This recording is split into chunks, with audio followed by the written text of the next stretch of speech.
Video में देखेंगे निम्न द्विघात बहुपद के शून्यक जांच कीजिए और शून्यकों तथा गुणांकों के बीच संबंध की सत्यता जांच कीजिए। एक क्लास 10th किसके अंतर्गत? एक क्लास 10th के अंदर क्या क्लास 10th लेसन 2 बहुपद पाठ से दिया गया है जो कि अपना चल रहा है 2.2 से। ये पांचवा क्वेश्चन है। पांचवा क्वेश्चन क्या है कि निम्न द्विघात बहुपद के शून्यक जांच कीजिए और शून्यकों तथा गुणांकों के बीच संबंध की सत्यता जांच कीजिए। तो हमारा क्वेश्चन है 3x² - x - 4। जब हम इसे क्या करते हैं, हल करते हैं, तब हम क्या लिखते हैं 3x² - x - 4 बराबर करके इतना 0 लिखते हैं। इस 0 लिखने के बाद अब हम इसे गुणनखंड विधि के रूप में हल करते हैं। ऐसी कोई संख्या ढूंढना है कि आपस में जोड़ने घटाने पे एक आए और उन्हें दो संख्याओं का गुणा करें तो क्या हो जाए, अपना पार्ट एकल हो जाए। तो यहाँ पे देखिएगा 3x² है तो हम लिखेंगे 3x² माइनस है तो हमने माइनस लिखा। यहाँ पे एक अपन ने संख्या ढूंढ ली, क्या 4 - 3, क्योंकि 4 में से 3 घटाएंगे 1 बचेगा और यहाँ पे हमने एक x लिख दी क्योंकि x एक को ही काउंट किया जाता है। माइनस है तो हमने माइनस लगाया, 4 है तो 4 लगा दिया, बराबर 0 कर दिया। अब देखिएगा 3x² है तो हमने यहाँ पे लिखा 3x², माइनस है तो माइनस लगाया, 4 का गुणा x में किया तो कितना हो गया 4x। इस माइनस का गुणा इस माइनस में होगा तो माइनस माइनस क्या हो जाएंगे, प्लस हो जाएंगे। 3 का गुणा x में हुआ तो क्या हो जाएगा 3x, माइनस है तो माइनस लगाया, 4 है तो 4 लगा दिया, बराबर के बाद 0 है तो हमने 0 लगा दिया।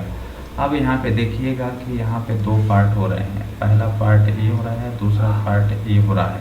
तो हम इन दोनों पार्टों को अलग अलग भागों में डिवाइड करके लिखते हैं, क्योंकि जिस तरह से हमने देखा था कि यहाँ पे 3x² - 4x है तो हम इसको अलग कर देते हैं, यानी दो पार्ट में लिखते हैं। तो हम यहाँ पे लिखते हैं क्या, x लिखा और यहाँ पे ब्रैकेट लिया, यहाँ पे लिख दिया 3x, क्योंकि 3x का गुणा x में करेंगे 3x² हो जाएगा, यानी x का गुणा x में हुआ तो x², साथ में 3 था तो 3 लगा दिए।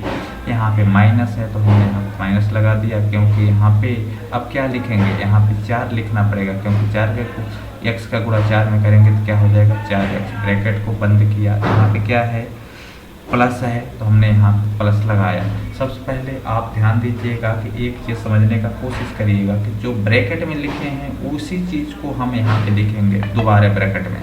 तो हमने क्या लिख दिया ब्रैकेट में, सबसे पहले समझिएगा कि यहाँ पे क्या है 3x - 4 है तो हम आप यहाँ पे 1 लिख दो और यहाँ पे लिख दो 3x। क्या लिख दो 3x, क्योंकि 1 का गुणा 3 में होगा तो 3x हो जाएगा, क्योंकि 1 का गुणा 3x में होगा 3x हो जाएगा।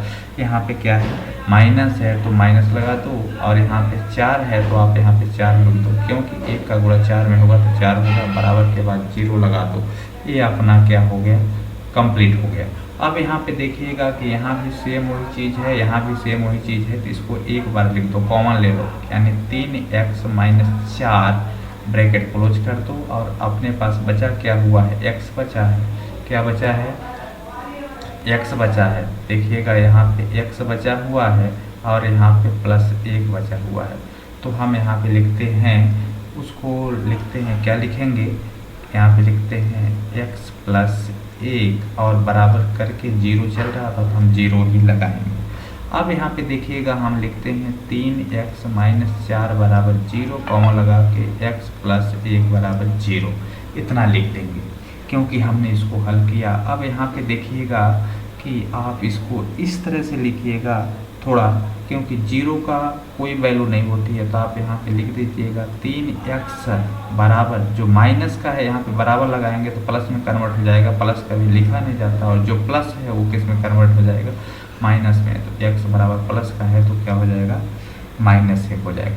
अब यहाँ पे देखिएगा x है तो हम यहाँ पे जब x को बाहर करेंगे तो ये जो 3 है बटे में आ जाती है, बाकी 4 शेष रहता है। अब यहाँ पे x बराबर क्या है -1 है तो हम -1 लिखेंगे। तो ये अपने क्या हो गए, अतः शून्यक। क्या हो गए, अतः शून्यक बराबर a। तो हम यहाँ लिखेंगे अतः शून्यक अल्फा बराबर 4/3 और शून्यक बीटा बराबर -1 है। तब हम देखते हैं गुणांक। क्या देखते हैं? गुणांक देखते हैं। गुणांक कैसे होता है इधर?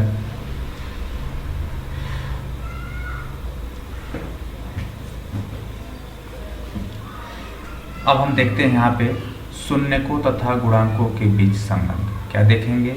शून्यकों तथा गुणांकों के बीच संबंध कैसे स्थापित होता है। देखिएगा, थोड़ा सा हम इधर मिटाते हैं, इसके बाद यहाँ पे लिखते हैं। हेडिंग आप कॉपी में क्या बनाइएगा? शून्यकों तथा गुणांकों के बीच संबंध। यहाँ पे हमने पहले से लिख के रखा है तो आप नहीं लिखिएगा, आप सीधे डायरेक्ट इसे हेडिंग बना दीजिएगा, शून्यकों तथा गुणांकों के बीच संबंध। अब संबंध दो होते हैं। सबसे पहले हम यहाँ पे देखेंगे गुणांक। क्या हो? देखेंगे गुणांक। गुणांक अपना क्या है?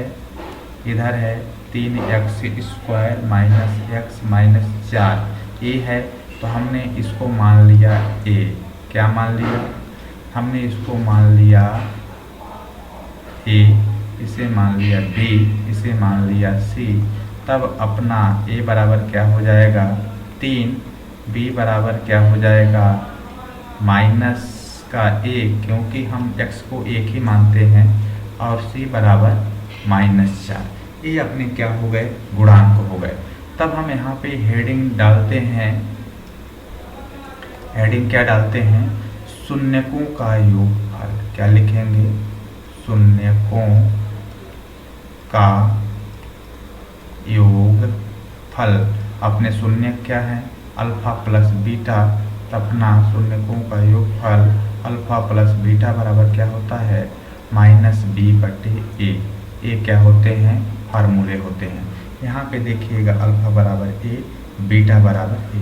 तब यहाँ पे देखिएगा अल्फा का मान क्या है? 4/3 है, तो यहाँ पे लिखिएगा 4/3 प्लस बीटा का मान क्या है?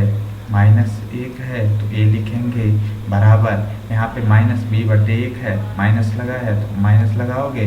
b का मान क्या है? -1 है, तो लगा दोगे -1/a। a का मान क्या है? 3 है, तो हमने यहाँ पे क्या रख दिया? 3। अब इसके बटे कुछ नहीं है, तो हमने मान लिया 1। क्या मान लिया? 1। जब इसका गुणा इसमें होगा, इसका गुणा इसमें होगा, तो यही चीज़ हो जाएगा। अब 3 और 1 का लघुत्तम लेंगे तो क्या होगा? 3 होगा, और प्लस का गुणा माइनस में होगा तो माइनस ही होगा। तो 1 का गुणा में हुआ 4 में तो 4 हुआ, माइनस था तो माइनस लगाया, और यहाँ पे 3 का गुणा 1 में हुआ तो क्या हुआ? 3 हुआ, बराबर माइनस का गुणा माइनस में हुआ तो प्लस हुआ, प्लस कभी लिखा नहीं जाता, और यहाँ पे क्या है? 3। 4 में से आप 3 निकालोगे, कितना बचेगा? 1/3 है, तो 3 लिख दिए, बराबर 1/3। ये आपस में देखिए बराबर हुए कि नहीं हुए। ये संबंध क्या है? सत्य है, यानी योगफल क्या है? सत्य है। अब हम लिखते हैं शून्यकों का गुणनफल। क्या लिखते हैं? यहाँ पे दूसरा लिखेंगे शून्यकों का गुणनफल। गुणनफल क्या होता है? अल्फा गुणे बीटा बराबर c/a। अपना अल्फा क्या था? 4/3 था, गुणे बीटा क्या था? -1 था, बराबर c था। c क्या था?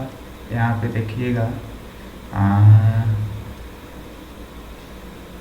c था -4 और 1 था 3।